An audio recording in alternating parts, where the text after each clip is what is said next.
Mira a tu alrededor, el café en tu mesa, el dispositivo en tu mano, la ciudad fuera de tu ventana.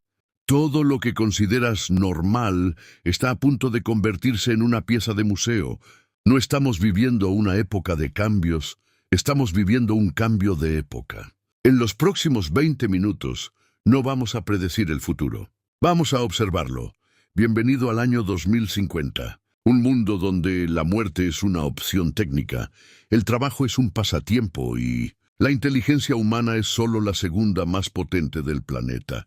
Quédate hasta el final, porque lo que descubrirás sobre tu propia biología cambiará la forma en que ves el espejo cada mañana. Durante milenios, la humanidad se definió por el trabajo. Ganarás el pan con el sudor de tu frente.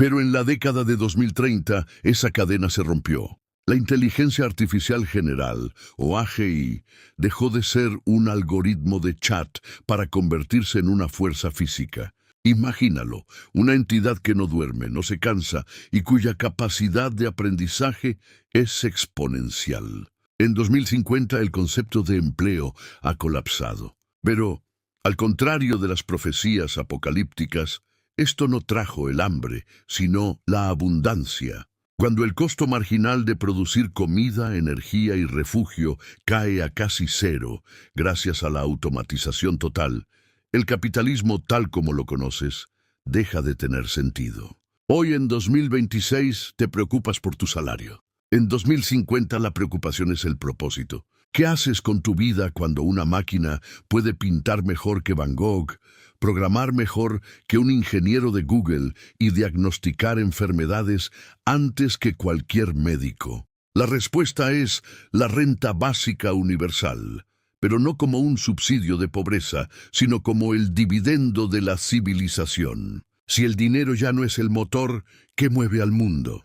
En este nuevo ecosistema, la moneda de cambio es la atención y la creatividad genuina. La IA puede replicar, pero la chispa de la experiencia humana, el dolor, el amor, la nostalgia, sigue siendo el activo más caro del mercado. Sin embargo, esta transición no fue pacífica. Hubo una década oscura, la gran reestructuración. Millones de personas perdieron su identidad antes de encontrar una nueva. En 2050, las megacorporaciones ya no venden productos, venden experiencias biológicas. Suscribirse a una vida de 150 años, comprar recuerdos de viajes que nunca hiciste o incluso alquilar potencia cerebral adicional. Pero aquí es donde la historia se pone realmente interesante. Porque para sobrevivir en un mundo dominado por máquinas superinteligentes, el ser humano decidió hacer algo impensable.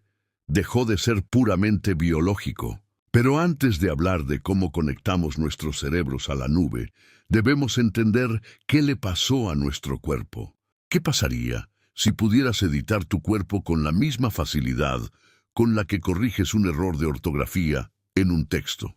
En 2050, la lotería genética ha sido abolida. Ya no naces con una predisposición al cáncer, al Alzheimer o a la diabetes. Gracias a la madurez de tecnologías como CRISPR-Cas20, el código de la vida se ha vuelto de código abierto.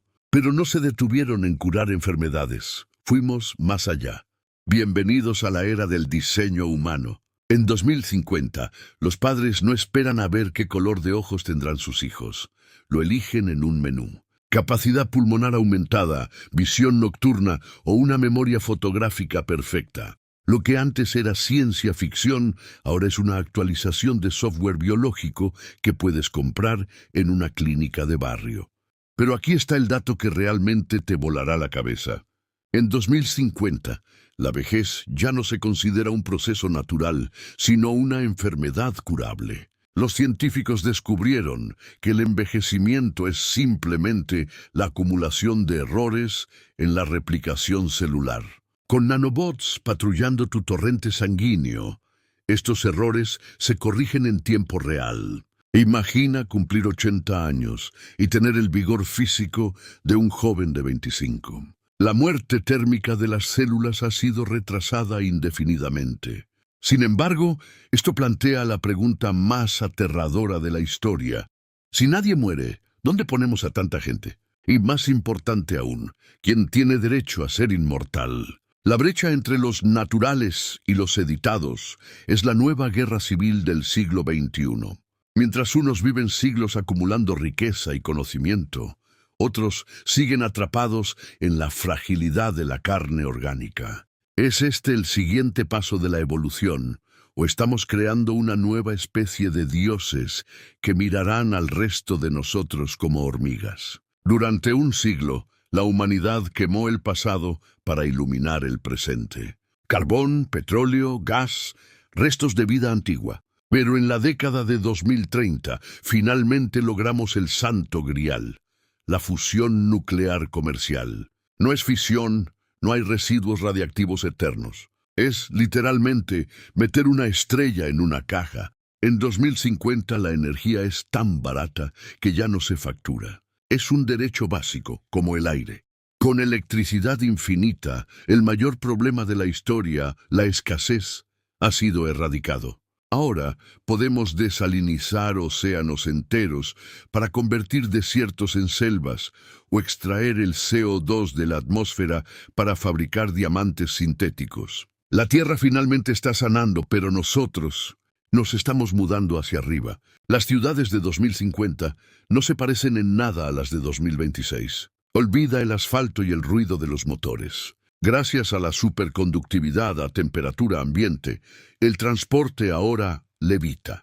Los vehículos no tienen ruedas, flotan sobre campos magnéticos, moviéndose en enjambres coordinados por una IA central que elimina los accidentes de tráfico para siempre. Pero estas ciudades no son solo lugares para vivir, son organismos vivos. Los edificios respiran, absorbiendo contaminación y transformándola en oxígeno. Y lo más increíble, la distancia ha muerto. Con el Hyperloop y los vuelos suborbitales, puedes desayunar en Madrid, tener una reunión en Tokio y cenar en Nueva York en menos de 3 horas. El mundo se ha vuelto una aldea global literal. Pero mientras limpiamos nuestra casa, algunos ojos ya miran hacia afuera. Porque si tenemos energía infinita y cuerpos que no mueren, la Tierra empieza a sentirse un poco pequeña. El siguiente paso no está en este mapa, sino en las estrellas. Para 2050, la bandera de la humanidad no solo ondea en la Tierra. Marte ya no es un desierto muerto, es un laboratorio de $1 billón. Con la energía de fusión que dominamos en el bloque anterior, el viaje al planeta rojo se redujo de 7 meses a solo 30 días. Pero no fuimos allí solo por curiosidad, fuimos por la riqueza. Un solo asteroide, como el 16 Psyche, contiene suficiente oro y platino para hacer que cada persona en la Tierra sea multimillonaria en términos de 2026. La escasez de recursos ha muerto. La minería espacial ha convertido a las corporaciones en civilizaciones soberanas. Pero mientras miramos a las estrellas, una pregunta nos persigue. Si somos inmortales, ricos y vivimos en Marte, ¿seguimos siendo humanos? No todo es utopía. En 2050, el mayor riesgo no es la guerra nuclear, sino la desconexión. En un mundo donde puedes vivir cualquier fantasía en una simulación neural perfecta, muchos han decidido abandonar la realidad física. Millones de personas pasan sus días en arcas digitales, mientras sus cuerpos biológicos son mantenidos por máquinas. La brecha no es de dinero, es de conciencia. Están los aumentados, que procesan pensamientos a la velocidad de la luz, y los orgánicos, que defienden el derecho a ser imperfectos, a olvidar y a morir. La humanidad se ha dividido en 2 especies. ¿Y tú, en qué lado de la historia elegirías estar? El año 2050 no es un destino, es un espejo. La tecnología solo amplifica lo que ya llevamos dentro. Si somos codiciosos, crearemos un infierno digital. Si somos compasivos, construiremos un paraíso entre las estrellas. Tú que estás viendo esto en 2026, eres la última generación que conocerá el mundo viejo. Eres el arquitecto de lo que acabas de ver. La pregunta no es si esto sucederá, sino si estamos listos para lo que nos vamos a convertir. Si pudieras vivir para siempre en una simulación perfecta, ¿lo harías? Déjame tu respuesta en los comentarios, los estaré leyendo todos. Suscríbete para no perderte el próximo viaje al futuro. Gracias por acompañarme.